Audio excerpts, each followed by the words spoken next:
guys, welcome to skytech. என்னடான்னு கேட்டிங்கன்னா இன்றைக்கி பல அப்டேட்ஸ் இருக்குது. அதை பற்றி பார்க்குறதுக்கு முன்னாடி சப்ஸ்கிரைப் பண்ணாதவங்க சப்ஸ்கிரைப் பண்ணிட்டு லைக் ஷேர் பண்ணிடுங்க.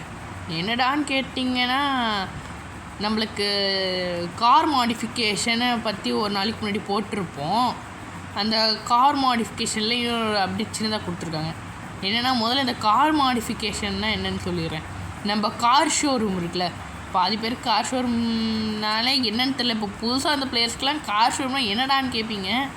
ஏன்னா கார் ஷோரூமை தொட்டே பல நாள் ஆச்சு.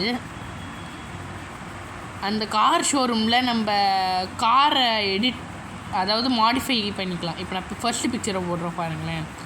அந்த jeep colour, stepney colour, wheel rim colour, smoke எல்லா கலரும் மாத்திரமா இருக்கா. அந்த சைடில் கூட கலர் இது மாதிரி இருக்குது. ரெண்டாவது பிக்சரில் எதெல்லாம் மாற்றலான்னு ஆப்ஷன்ஸ் அங்கே சைட்லேயே நிறையா இருக்குது. ஓ எப்பா செத்துட்டோம், சரி விடுங்க. ஆப்ஷன்ஸ் நிறையா இருக்கிறதுனால நம்மளுக்கு ஒரு வேளை வேறு ஏதாச்சும் தார் மட்டும்தான் ஒர்க் ஆகும்னு நினச்சிங்கன்னா தார் மட்டும் கிடையாது, எல்லா கார்ஸுக்கும் இது அப்ளிகபிள் தான். ஆனால் பைக்கு பற்றி எதுவும் தெரில. கார் மாடிஃபிகேஷன் பற்றி மட்டும்தான் பேசியிருக்காங்க. பைக்கையும் மாடிஃபை பண்ண முடிச்சா நல்லா தான் இருக்கும். நெக்ஸ்ட்டு இதில் நம்ம ஆர்ஜிஎஸ் இதிலே பண்ணுற மாதிரி கொடுத்துருக்காங்க. இப்போ நான் பிக்சரை போடுற பாருங்களேன். வீலோட ரிம்மை மட்டும் வித்தியாசமாக ஷேப்பில் மாற்றுற மாதிரி இருக்குது. அதனால் இந்த கார் மாடிஃபிகேஷன் ஓரளவுக்கு கன்ஃபார்ம் ஆகிடுச்சு. இது வந்துட்டு இன்னும் தரமாக தான் இருக்கும். நெக்ஸ்ட்டு ஒரு மினி சீட் கோடு மாதிரி சொல்ல போகிறேன், அதனால் நல்லா கேட்டுக்கோங்க. இதை பற்றி சொல்லி எத்தனை நாள் ஆச்சுன்னு தெரில. பைக் முன்னாடி காரை நம்ம ஓட்ட ட்ரை பண்ணோன்னா குதிக்கும். ஒரு நிமிஷம் வருங்க. காரு பைக் ரெண்டுத்தையும் வச்சிட்றாருங்க. கமான்.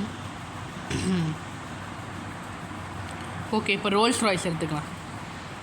இது இந்த காருக்கு மட்டும் தான் ஒர்க் ஆகும் நினச்சிங்கன்னா இல்லை, எல்லா காருக்குமே ஒர்க் ஆகும். என்னென்னா இந்த ஸ்லோமோ பட்டன் இருக்குல்ல, இதை கிளிக் பண்ணிங்கன்னா கார் குதிக்கும். அது இந்த கார் குதிக்கிறத கொண்டு வந்துட்டாங்க. ஆல்ரெடி கொண்டு வந்து ஒரு 5-6 நாள் ஆச்சு. ஆனால் இந்த பைக்கு கொண்டு வந்து ஒரு 3 நாள் கிட்ட அது. அதோட என் தம்பி சொன்னது கரெக்டு தான். கார் கொண்டு வந்து 1 வாரம் கிட்ட ஆச்சு. இப்போ இந்த பைக்கையும் எடுத்துக்கிட்டோன்னா ஸ்லோமோ பட்டன் இப்போ டபுள் கிளிக் பண்ணிங்கன்னா குதிக்கும். அதனால் நல்லா குதிச்சு போகலாம். நல்லா வித்தியாசமாக நான் ட்ரை பண்ணி பாருங்கள். கேங்க்ரூ மாதிரி குதிச்சுக்கிட்டு போகலாம். ஜிராஃபியெல்லாம் வச்சுக்கிட்டு பைக்கில் போனீங்கன்னா என்னடா ஜிராஃபி குதிக்குதுன்னு தான் நினைப்பான். சரி ஓகே காய்ஸ், நாளைக்கு உங்களுக்கு புது அப்டேட்டோடு வந்து பேசுகிறேன். சரி okay guys, subscribe, share, like.